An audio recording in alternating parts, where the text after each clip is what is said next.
Voici Transition Protocol. Nous sommes samedi 15 août. Nous sommes avec vous un jour où d'habitude, nous n'enregistrons pas et ne nous adressons pas à vous. Mais nous vous avons aussi dit à maintes reprises, à vous, notre audience mondiale, partout dans le monde, dans 14 langues, que nous viendrions vous apporter les informations de dernière minute que nous recevons de sources privilégiées, des sources qui nous font confiance pour vous transmettre ces informations sans vernis, sans manipulation, sans autre intérêt que de les rapporter telles qu'elles nous sont communiquées. Et nous croyons que c'est bien le cas. Nous croyons que c'est vrai. Ces informations ne sont pas accessibles aux médias traditionnels parce qu'ils n'ont pas accès à ces cercles. Elles ne sont pas non plus accessibles aux médias indépendants parce que là encore, ils n'y ont pas accès.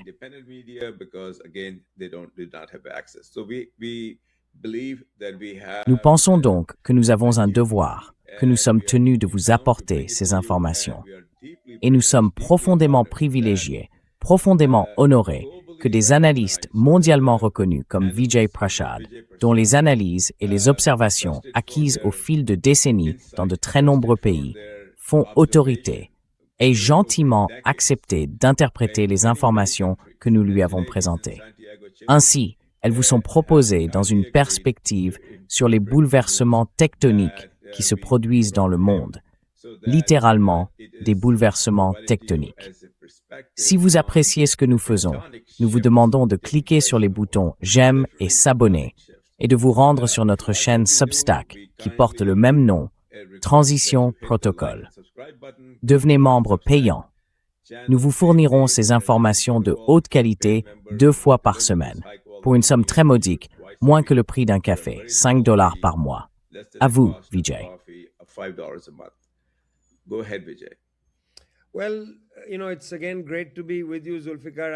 C'est encore un plaisir d'être avec vous, Zulfikar. Je suis vraiment heureux d'essayer de remettre certains éléments dans leur contexte. Mais commençons par ce qui est largement connu et a été rapporté publiquement. Vous savez, il y a l'exercice multinational d'entraînement Spears of Victory, auquel le Pakistan et l'Arabie saoudite ont participé.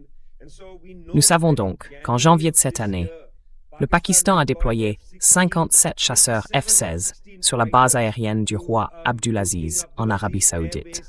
Cela a déjà été rapporté dans la presse. Il y a également eu des informations selon lesquelles des chasseurs JF-17 pakistanais, ainsi que des drones et des systèmes de défense aérienne opérés par le Pakistan, avaient été acheminés en Arabie saoudite. À l'époque, en janvier, on nous avait dit que tout cela était uniquement destiné à l'exercice Spears of Victory. Et, effectivement, cet exercice a bien eu lieu. Mais aujourd'hui, il semble que cela faisait partie d'un processus.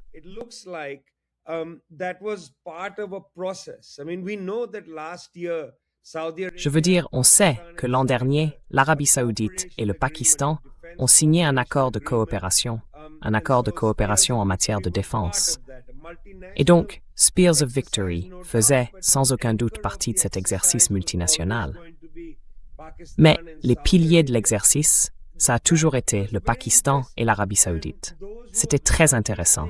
Et ceux qui observent ce genre de choses l'ont examiné de très près et ont dit, eh bien, vous savez, c'est une profondeur d'alliance qu'on n'avait jamais vue. Eh bien, après l'attaque américaine et israélienne contre l'Iran, cette guerre d'agression contre l'Iran, on a vu que le Pakistan avait développé des relations bien plus étroites avec l'Iran. Vous savez, il est entré en scène comme principal canal diplomatique pour les Iraniens, supplantant en quelque sorte les Omanais, parce que je pense qu'Oman a perdu confiance dans les États-Unis. Ils se sont sentis trahis par les États-Unis.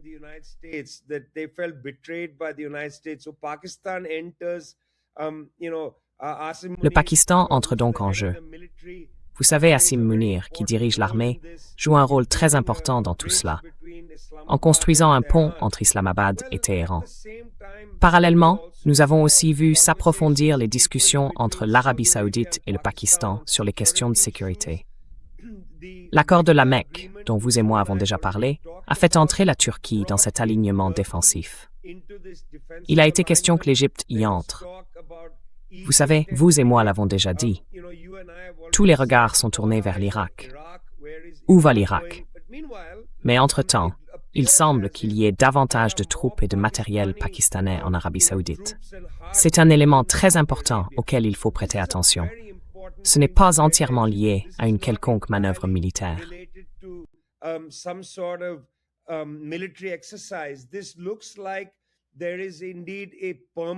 Cela donne l'impression qu'il y a bel et bien une réduction permanente du rôle stratégique des États-Unis dans cette région et que l'idée d'une sorte d'accord régional de sécurité va être portée d'un côté par le Pakistan, de l'autre par l'Arabie saoudite, avec la Turquie dans une certaine mesure.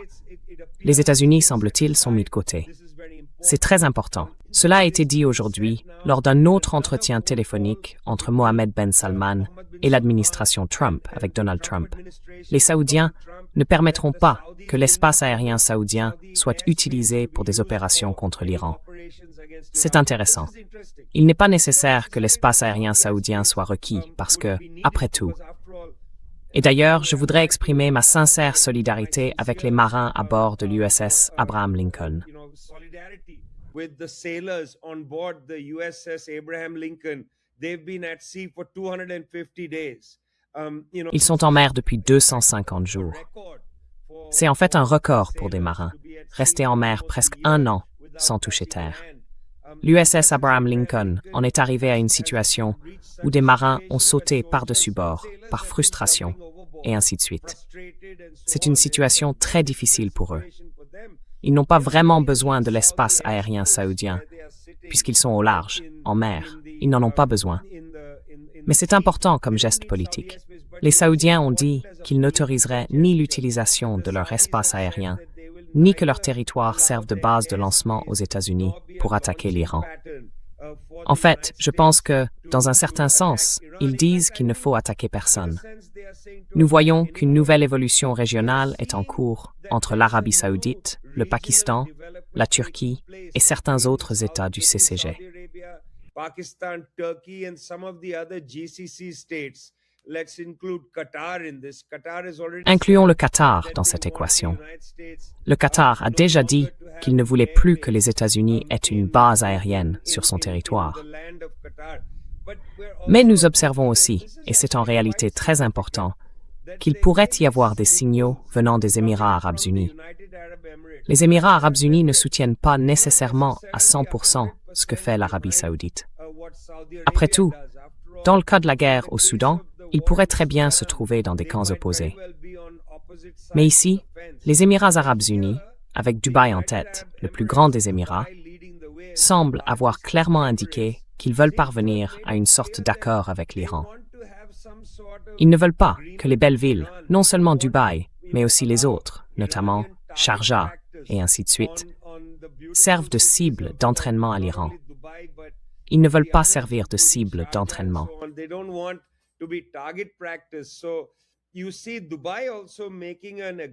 Donc, vous voyez aussi Dubaï conclure un accord avec Téhéran. Jusqu'ici, vous savez, ça n'a pas fait l'objet d'une déclaration très publique. Mais c'est important. Cela veut dire qu'avec le temps, l'Arabie saoudite, la Turquie, le Pakistan, Oman, le Qatar, peut-être même les Émirats arabes unis. Et derrière tout cela, je suis très heureuse de dire qu'il semble que même les Chinois considèrent que c'est une bonne initiative. Ce développement d'une alliance régionale de sécurité.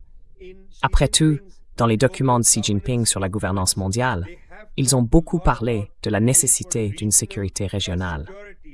Ne pas permettre qu'il y ait un seul, vous savez, comme Vladimir Poutine l'a dit à la conférence de Munich sur la sécurité en 2007, un seul maître, mais avoir en un sens plusieurs dispositifs régionaux de sécurité différents.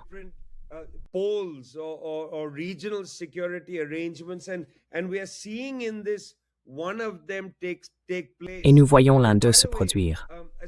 Et d'ailleurs, dans ce cadre, il sera intéressant de voir si cet avion lié aux Émirats arabes unis, qui transfère des richesses vers Téhéran, vous savez, nos propres sources nous indiquent que des milliards de dollars, des tonnes d'or, et ainsi de suite, sont transférés des Émirats arabes unis vers Téhéran. Est-ce quelque chose d'exceptionnel ou est-ce que cela va devenir régulier? Le vrai point ici, c'est que nous voyons un besoin régional de confiance. Et je pense que c'est très important à long terme. Il faut considérer cela dans une perspective de 500 ans. You take a 500-year perspective on this. These regions had a very close relationship to Vous savez, ces régions entretenaient des relations très étroites. Avant que les Portugais n'entrent dans l'océan Indien et ne militarisent le commerce, nous faisions du commerce entre Zanzibar, Oman et le Sri Lanka. À l'époque, je suppose, le royaume de Kandy. Nous commercions les uns avec les autres, sans armes et sans force militaire. Et je pense que, d'une certaine manière, ce pivot stratégique qui nous éloigne des États-Unis et de leur armada nous dit quelque chose. Zulfikar, si je peux le dire très clairement, il nous suggère que l'ère de Vasco de Gama touche peut-être à sa fin. Parce que moi, je dirais qu'elle est déjà terminée. With zijn teffelrik narmi, there was gonna more phrase. I would say it has ended. I will go Yes. further on the limb. Yes, in a sense, Oui, en un sens. Vous savez, le titre de notre conversation d'aujourd'hui pourrait très bien être « L'ère de Vasco de Gama est terminée ». Et ceux qui ne connaissent pas Vasco de Gama devraient peut-être se renseigner sur lui. C'était après tout le marin qui a fait passer les navires portugais par le cap de Bonne-Espérance, à l'extrémité sud de l'Afrique. Pour la première fois, on a vu de grands navires européens arriver dans l'océan Indien. Auparavant, bien sûr, il y avait déjà beaucoup de commerce dans l'océan Indien, y compris avec des navires chinois. Une flotte chinoise dirigée par l'amiral Cheng Ho était venue de Chine jusqu'aux côtes africaines. Eh bien, en 1498, Vasco de Gama entre dans l'océan Indien et apporte une attitude très différente à l'égard du commerce international et de la domination. Non pas des formes de souveraineté qui se chevauchent et se multiplient.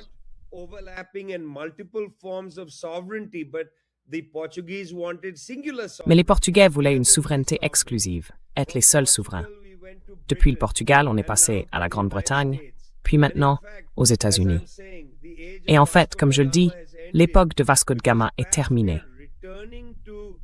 Peut-être que nous revenons à des souverainetés multiples et qui se chevauchent, ou des pays comme l'Arabie saoudite, la Turquie, le Pakistan, l'Inde et d'autres pourraient commencer à se concevoir non pas dans une logique de concurrence visant une souveraineté exclusive, en étant le seul pays aux commandes, mais comme plusieurs pays gérant collectivement, vous savez, des choses comme le détroit d'Ormuz, Bab el-Mandeb, et ainsi de suite, sans chercher une domination exclusive comme les États-Unis l'ont fait.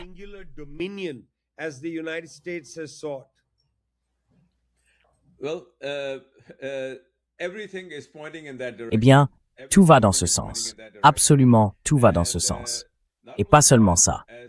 Comme vous et moi en avons parlé juste avant de commencer, l'Iran se sent très puissant. Le fait que Mohsen Rezaï commence à prendre des décisions au nom du guide suprême et que Mohsen Rezaï soit une personne dont les qualifications militaires ne font aucun doute, compte tenu des relations qu'il entretient avec les gardiens de la Révolution et de ce dont vous et moi avons parlé. C'est une information de dernière minute et personne d'autre n'y a accès, à notre connaissance. À savoir qu'il a approuvé un plan visant à couper les câbles passant par le détroit d'Ormuz, ainsi que par l'intermédiaire de leur partenaire houthi, par Bab el-Mandeb.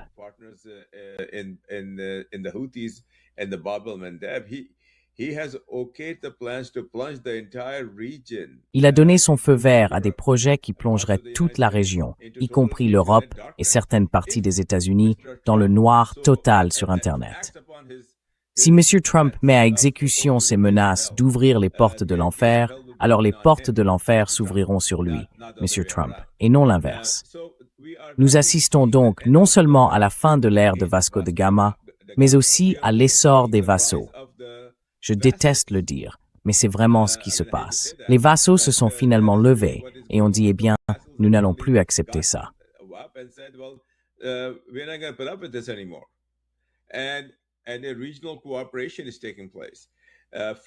Et une coopération régionale est en train de se mettre en place à partir de l'appel téléphonique dont nous parlons. Il n'a pas été largement relayé, Mais nous savons que c'est un fait, parce que nous avons des sources qui étaient dans la pièce, pour ainsi dire, et qu'ils savent. M. Trump s'est fait dire très clairement par MBS, le prince héritier, que nous n'allons pas vous autoriser à utiliser notre espace aérien. Nous n'allons pas vous autoriser à utiliser nos bases, et nous préférerions que vous arrêtiez cette campagne. Nous sommes capables de gérer cela nous-mêmes. Cela a été souligné. Nous allons nous en charger nous-mêmes. Et parallèlement, MBZ des Émirats arabes unis apporte une offre de 2 tonnes d'or, soit 3 milliards de dollars, dans 3 avions différents. Alors, qu'est-ce que cela signifie?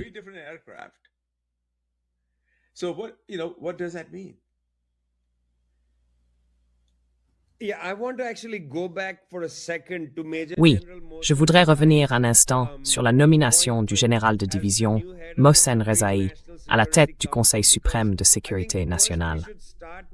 Je pense qu'il faut d'abord commencer par une brève biographie de Mohsen Rezaei lui-même. Mohsen Rezaei est une figure très importante de l'histoire iranienne.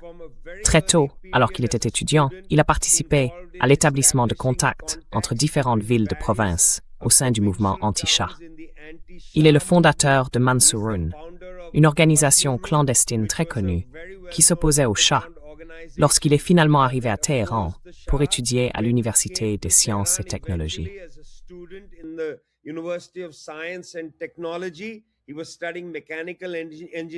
Il étudiait l'ingénierie mécanique. Il est entré dans la clandestinité et a occupé un rôle très important dans les manifestations contre le Shah. Quand l'ayatollah Khomeini est revenu en Iran en 1979, il faisait partie de ceux qui l'ont accueilli et il a pu le rencontrer personnellement. Il est important de préciser que, lorsque les gardiens de la Révolution ont été fondés, Mohsen Rezaei faisait partie de ceux qui ont rédigé les termes de l'accord fondateur des gardiens de la Révolution. Pendant des années et des années, il a été une figure très importante au sein des gardiens de la Révolution. Il était commandant pendant la guerre, visant à défendre l'Iran contre l'attaque irakienne. Vous savez, cela fait très longtemps qu'il est là. Il ne faut pas le considérer comme quelqu'un qui est sorti de nulle part.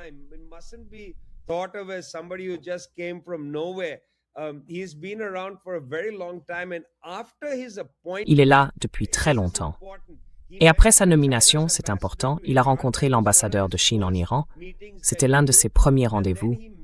Puis le 12 août, il a rencontré le ministre pakistanais de l'Intérieur.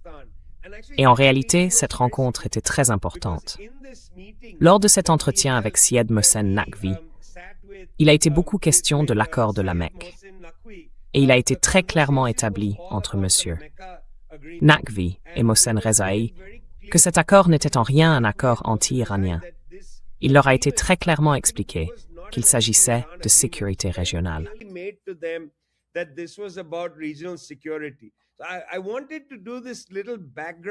Je voulais vous donner un peu de contexte sur Mohsen Rezaei, simplement pour vous montrer d'abord que l'Iran dispose d'un vivier de personnalités très important. Ce sont des gens très expérimentés. Ce ne sont pas des gens qui, vous savez, ont émergé hier. Ce sont des gens qui ont une grande expérience. Il est né en 1954, donc ce n'est pas comme s'il avait 70 ou 80 ans, vous savez, ou même davantage. C'est quelqu'un qui est actuellement dans la force de l'âge, avec beaucoup d'expérience. Et c'est l'élément essentiel concernant Mohsen Rezaei. Maintenant, la question que vous avez soulevée au sujet des Émirats arabes unis est très importante.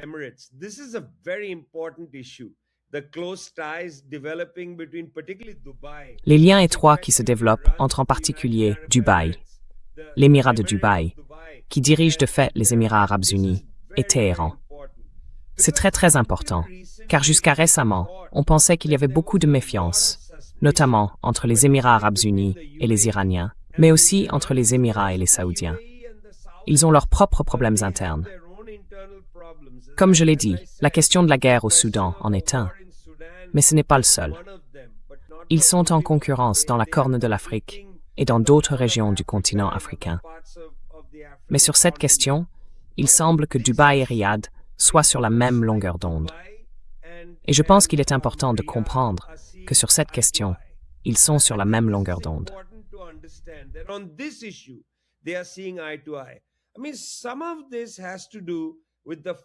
Je veux dire, une partie de tout cela tient au fait que Téhéran a démontré de manière concluante aux pays du CCG qu'ils ne doivent pas croire que les États-Unis vont les défendre. Je veux dire, c'est une leçon absolument essentielle, apprise de Koweït jusqu'à Dubaï. Les États-Unis ne viendront pas à leur secours quand cela comptera. Les États-Unis ont leurs propres intérêts à cœur. Et le principal allié des États-Unis dans la région, ce n'est pas l'Arabie saoudite, ce n'est pas Dubaï, c'est Israël. Et je pense que cette compréhension a été assez fondamentale ces derniers mois. Les États-Unis n'ont pas été capables de, entre guillemets, donner une leçon à l'Iran.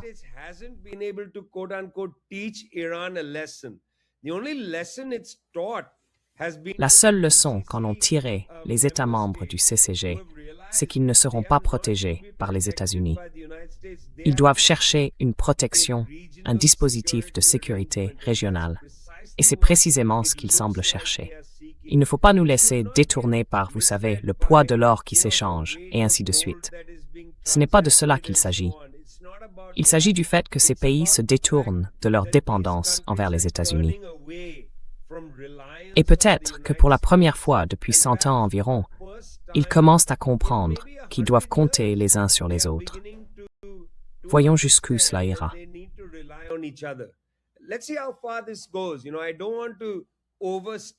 Vous savez, je ne veux pas exagérer les choses, mais je tiens à dire que, s'agissant de l'Iran, je pense qu'ils ont pris des décisions assez intéressantes en matière de nomination. Ils ont fait venir des gens comme Mohsen Reza, une personne très dévouée à la révolution iranienne, au régime islamique, et qui est aussi à sa manière un penseur très sophistiqué, et ainsi de suite. Et ses démarches pour rencontrer la Chine, pour rencontrer le Pakistan, ce sont les premières rencontres qu'il a tenues et qui ont été annoncées publiquement. Je pense que c'est très important. Cela montre qu'il recherche une sécurité régionale, et cela montre que les Chinois ont donné leur aval à cela.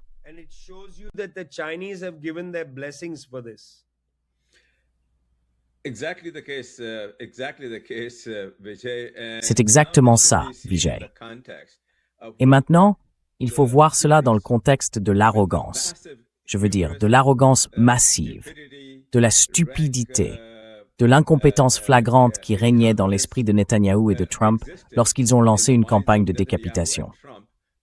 Ils pensaient qu'en éliminant certaines parties de la direction, ils allaient décapiter l'Iran et que l'Iran serait à genoux à les supplier de lui accorder leur grâce.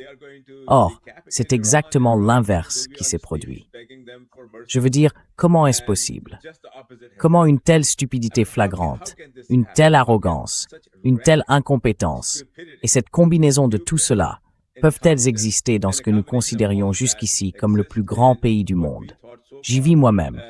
J'y ai vécu pendant 50 ans, et j'aime ce pays. J'aime ses habitants, mais je déteste ses dirigeants. Comment est-ce possible?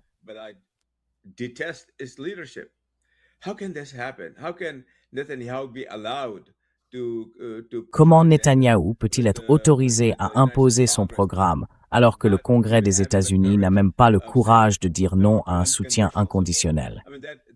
Enfin, c'est une partie de l'histoire. L'autre partie, c'est que Mohsen Rezaei, au nom du Guide suprême, a dit « Bon, si on en arrive là, vous savez, nous avons plusieurs options. » Mais l'une d'elles consiste à plonger dans l'obscurité totale toute la partie occidentale du monde, y compris l'Europe occidentale, certaines zones des États-Unis, le transport maritime, vous savez. C'est le prix. Ils ont fait monter le prix. Encore et encore. Et voilà, Trump, cet incompétent absolu, ce bambin malveillant qu'il est, qui saute partout dans son bac à sable en disant « Oh, nous allons revendiquer le détroit d'Ormuz comme notre territoire et aller l'occuper. » Eh bien, qu'il essaie. 2000 bateaux iraniens sont prêts à l'accueillir.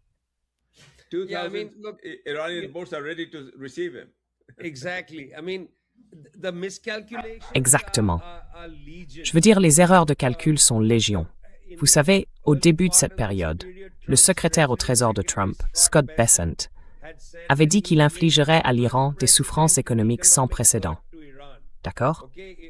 Vous savez, ils ont tenu toutes sortes de propos très durs sur ce qu'ils feraient à l'économie iranienne, et ainsi de suite.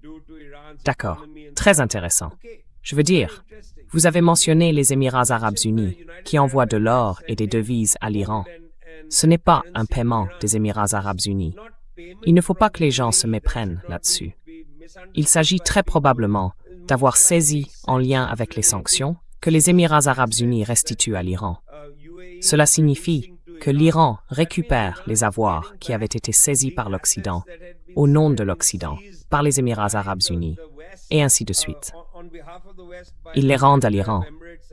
Donc cette idée de souffrance économique sans précédent, bien sûr les gens souffrent en Iran.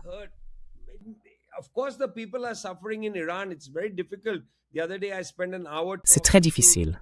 L'autre jour, j'ai passé 1 heure à parler avec 2 journalistes en Iran. La situation est grave.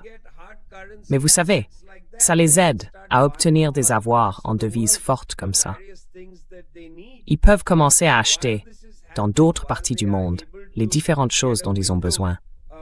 Pendant ce temps, tant qu'ils peuvent avoir une marge de manœuvre pour soutenir leur économie, et ainsi de suite, et tenir bon face au chantage de l'administration Trump, ils mettent désormais sur la table que s'il doit y avoir un cessez-le-feu, les opérations militaires en Palestine doivent prendre fin.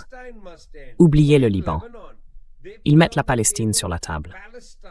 Vous savez, nous sommes maintenant dans une situation où les États-Unis constatent que, par exemple, leurs SM-3, leurs différents missiles, les Patriot, les SM-3, les SM-6, les JASSM, et ainsi de suite.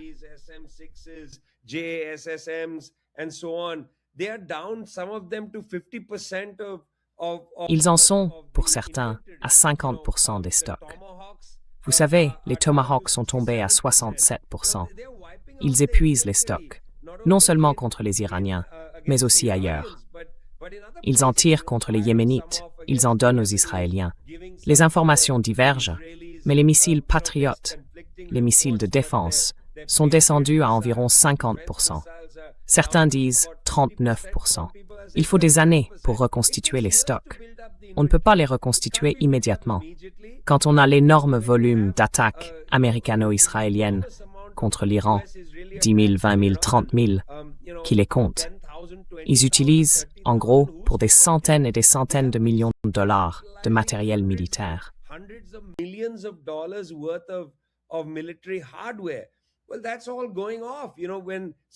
Eh bien, tout ça est en train de se produire.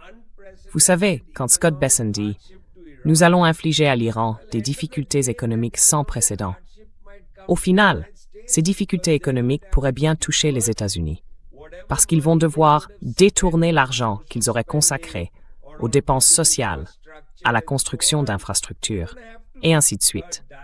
Ils vont devoir le consacrer à reconstituer leur stock militaire, qu'ils ont en fait gaspillé sur le sol iranien. Pendant ce temps, les difficultés économiques sans précédent que Scott Bessent a promises à l'Iran pourraient ne pas se produire. L'Iran reprend vie grâce aux Émirats arabes unis, qui lui remettent ses avoirs gelés. Voyons qui d'autre va remettre des avoirs gelés.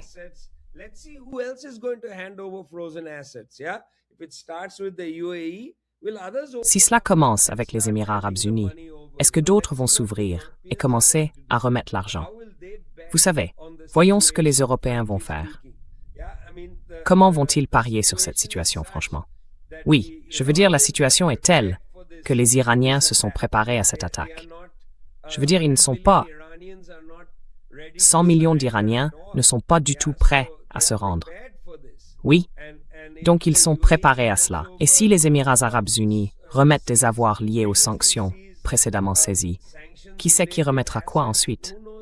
Vous savez, y a-t-il des avoirs au Qatar qui seront remis? Qu'est-ce qui est déjà détenu, comme je l'ai dit, en Europe, mais aussi dans d'autres régions d'Asie?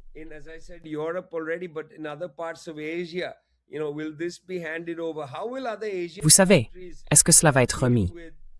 Comment les autres pays asiatiques vont-ils gérer l'Iran? Je veux dire, la Chine a une liaison ferroviaire absolument vitale qui traverse l'Iran. Est-ce que la Chine va intervenir avec une aide économique? On sait qu'il y a déjà une certaine aide chinoise. C'est la raison pour laquelle Mohsen Reza a rencontré les Chinois en premier. Oui, de l'aide arrive, mais est-ce qu'il y en aura davantage? Et puis, qu'en est-il de la promesse de Scott Bessent, vous savez, de difficultés économiques sans précédent? Devinez qui subit ces difficultés économiques. Ce n'est pas forcément l'Iran. Cela pourrait finir par être les États-Unis. Et peut-être, plus encore, les Européens. Et ainsi de suite. Qui sait?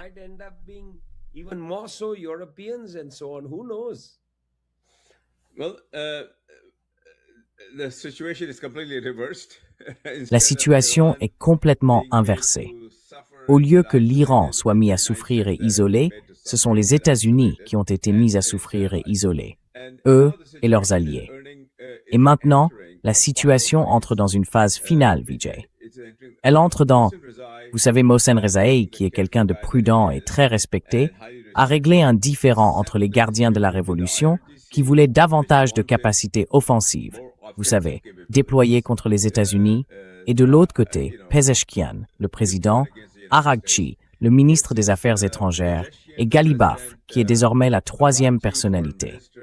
Il était auparavant le numéro 2 à la tête du Parlement, le Majlis.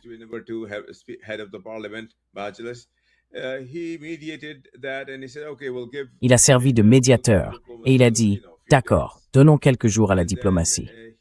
Ensuite, il a rencontré Mohsin Naqvi pour transmettre le message à Asim Mounir, parce que Mohsin Naqvi et Asim Mounir sont très proches. Maintenant, on entre dans la phase finale. Il a pris la décision d'autoriser la coupure des câbles au cas où les hostilités deviendraient intenses. Les pays du Golfe ne veulent pas des États-Unis. Les marins sont épuisés. Enfin, j'ai le cœur brisé pour eux. Ils essayent de se suicider plutôt que de, vous savez, poursuivre leur déploiement. Vous êtes un observateur très avisé, Vijay. Vous avez vu tout cela à de nombreuses reprises.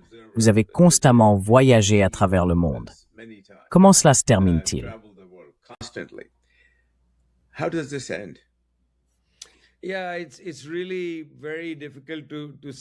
Oui, c'est vraiment très difficile à dire. Vous savez, c'est une question de prestige pour les États-Unis. Oui. Je veux dire, si j'étais à Washington ou à Langley, à la CIA, et qu'on me disait que Mohsin Naqvi a été envoyé en Iran juste après que l'Iran a décidé de changer de direction et après l'adoption de l'accord de la Mecque, cela m'inquiéterait. Parce que vous savez, Mohsin Naqvi n'est pas une personne ordinaire. Oui, c'est le ministre de l'Intérieur, et ainsi de suite. Mais comme vous venez de le dire, il est très important, parce qu'il est d'une certaine manière l'homme d'Asim Mounir au sein du gouvernement pakistanais. Je veux dire, c'est ce qu'il fait là. Il a la confiance totale d'Asim Mounir, davantage que celle du premier ministre pakistanais, Shahbaz Sharif. Shahbaz Sharif, vous savez, là comme homme de l'armée, pour le dire très franchement et très clairement. Ils sont liés.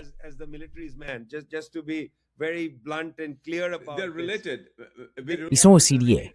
Exactement, ça aide. Cela aide. Mais, vous savez, il est important qu'il ait été envoyé. Et il est important que dans le compte-rendu des réunions, il y ait beaucoup d'éléments qui n'ont manifestement pas été communiqués au public. Par exemple, on dit qu'il a transmis un message personnel. Nous ne savons pas ce qu'il contenait.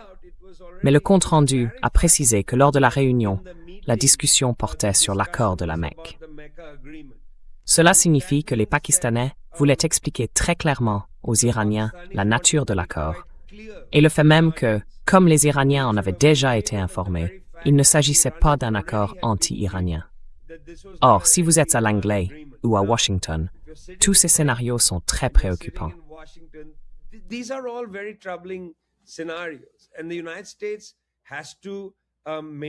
Et les États-Unis doivent préserver leur prestige. Ils ne peuvent pas sortir de ce conflit en donnant l'impression d'une défaite. Les États-Unis, et particulièrement les États-Unis sous Donald Trump, n'aimeraient tout simplement pas ça. Trump voudrait présenter les choses de manière à donner l'impression qu'il a gagné. Rappelez-vous, ses grandes déclarations portaient sur le retrait précipité de Joe Biden d'Afghanistan. Il n'y a pas de porte de sortie permettant aux États-Unis de se retirer de ce conflit en ayant l'air d'être les vainqueurs. Il n'y en a vraiment pas. J'essaie d'y réfléchir. Que peuvent faire les Iraniens maintenant pour permettre aux États-Unis de partir la tête haute? Vous voyez, qu'est-ce qu'ils peuvent donner aux États-Unis? Au minimum. Au minimum.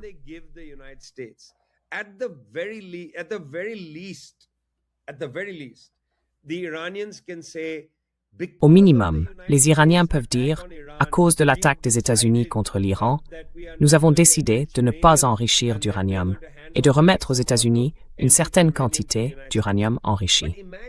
Mais imaginez l'Iran après cette victoire stratégique. Imaginez l'Iran devoir faire cela pour les États-Unis, afin que les États-Unis puissent sauver la face. Je ne pense pas que cela arrivera. Je ne pense pas que les dirigeants actuels à Téhéran soient prêts à faire quelque chose comme ça. Autrement dit, ce que j'essaie d'évaluer, c'est le fait que les États-Unis n'ont aucune porte de sortie que nous puissions anticiper, examiner. Quelles sont les issues possibles?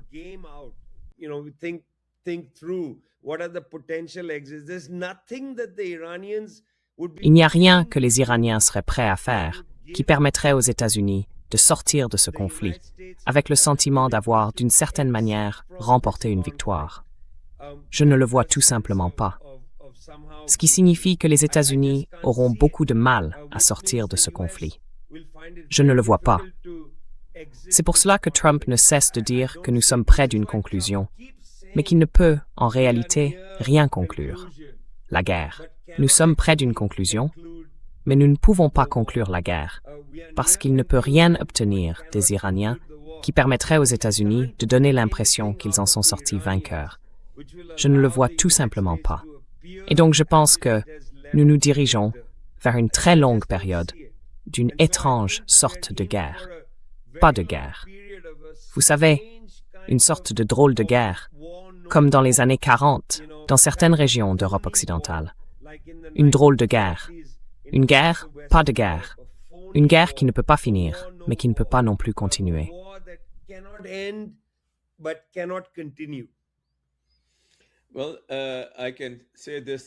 Eh bien, je peux l'affirmer avec toute la certitude que me permettent mes connaissances sur l'Iran et le Pakistan.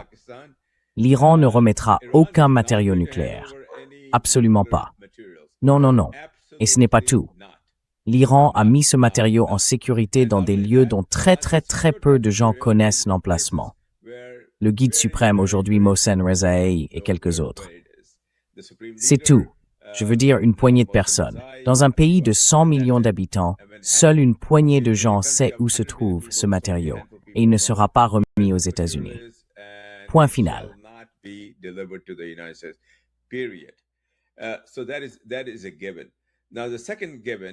C'est donc un fait acquis. Le deuxième, c'est que le CGRI se sent très enhardi, et à juste titre. Et le CGRI veut que ces hostilités se poursuivent. En réalité, ils ne souhaitent pas y mettre fin parce qu'ils veulent contraindre les États-Unis à une retraite honteuse, pas à une retraite digne, une retraite honteuse. C'est quelque chose que je sais de sources sûres grâce à mon travail de reportage. Alors Vijay, fort de l'immense connaissance que vous avez acquise sur de très nombreux continents, et avec l'Institut tricontinental que vous dirigez, comment cela se termine-t-il?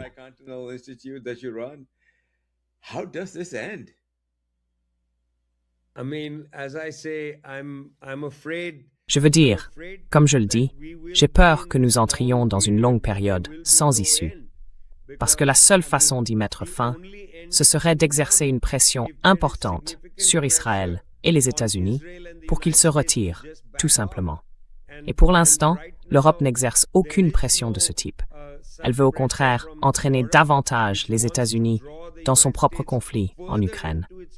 Donc il n'y aura pas de pression européenne sur les États-Unis. Je ne vois pas non plus les pays des BRICS faire pression sur les États-Unis pour qu'ils se retirent de tout ça. La réalité a déjà dit aux États-Unis qu'ils avaient perdu. La réalité l'a déjà établi. Mais l'orgueil va empêcher les États-Unis de partir. Il faut que quelqu'un fasse pression ou que quelqu'un donne à M. Trump l'illusion d'une victoire. Et moi, je ne vois absolument pas cette illusion de victoire.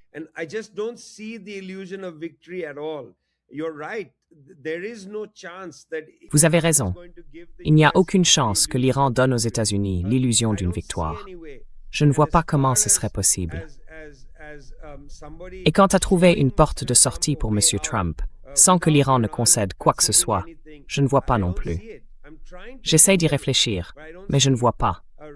En ce moment, M. Trump est réellement conforté dans sa conviction que l'Iran est faible et que, d'une manière ou d'une autre, l'Iran décidera demain. D'accord, nous cédons X, Y, Z. Mais vous savez, c'est une illusion. Nous savons, vu de l'autre côté, que l'Iran n'est pas faible. Et je dirais que des observateurs chevronnés que j'ai interviewés au fil des années à la CIA et au département d'État regardent exactement ce que vous et moi regardons. Peut-être qu'ils écoutent même le Transition Protocol. Ils sont abonnés à cette chaîne.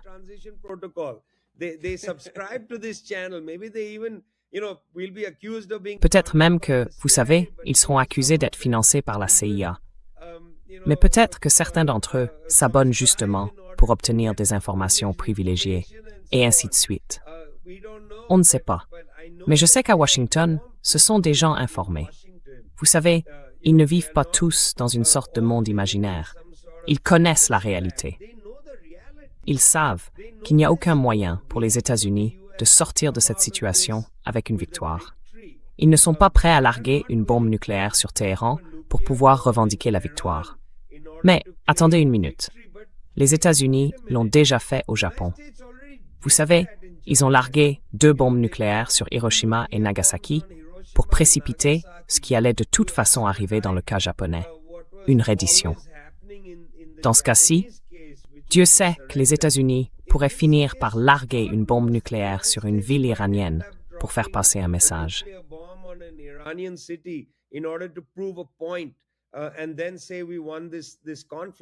Et ensuite dire que nous avons gagné ce conflit.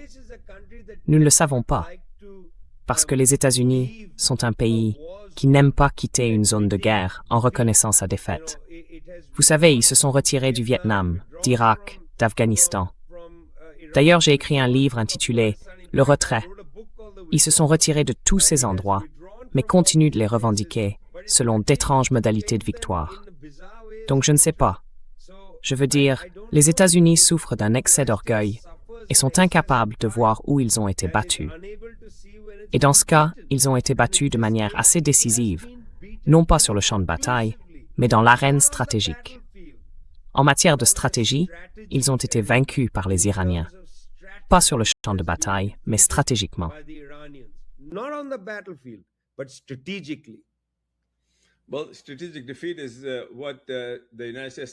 Eh bien, une défaite stratégique, c'est ce que les États-Unis ont subi en Afghanistan après 12 ans de guerre. Les talibans sont de retour, plus puissants que jamais. L'Irak est plus puissant qu'avant, en faveur de l'Iran, pas des États-Unis. Le Vietnam, une défaite humiliante. Ils ont donc subi défaite après défaite, à cause de leur arrogance. Et cet homme aujourd'hui n'est pas seulement pétri d'arrogance, il est aussi pétri d'ignorance. Il n'écoute personne. Il ne lit rien. Il faut lui expliquer les choses avec des images. Alors je suis pas très optimiste, mais je vois la fin inévitable. Vijay, je vois la fin inévitable. Son arrogance, son orgueil, son ignorance ne le mèneront que jusqu'à un certain point. Et après ça, tout va s'effondrer. Et quand cela arrivera, le monde va changer.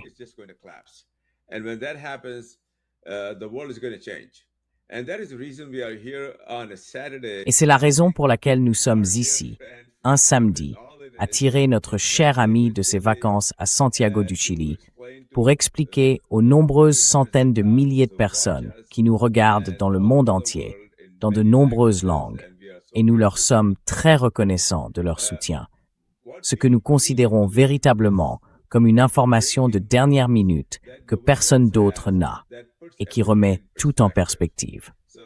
Alors, merci beaucoup pour votre soutien. Merci beaucoup, Vijay. Je vous en suis vraiment reconnaissant et je suis profondément honoré que vous soyez ici. À nos abonnés, à nos auditeurs, si vous aimez ce que nous faisons, abonnez-vous s'il vous plaît. Cela nous aide. Rendez-vous sur la partie Substack de notre émission, qui porte le même nom, et devenez membre payant. 5 $ par mois, moins que le prix d'un café. Et nous vous enverrons 2 fois par semaine ce type d'informations directement dans votre boîte mail. Alors merci beaucoup, à la prochaine Vijay. Le dernier mot est à vous. Paix.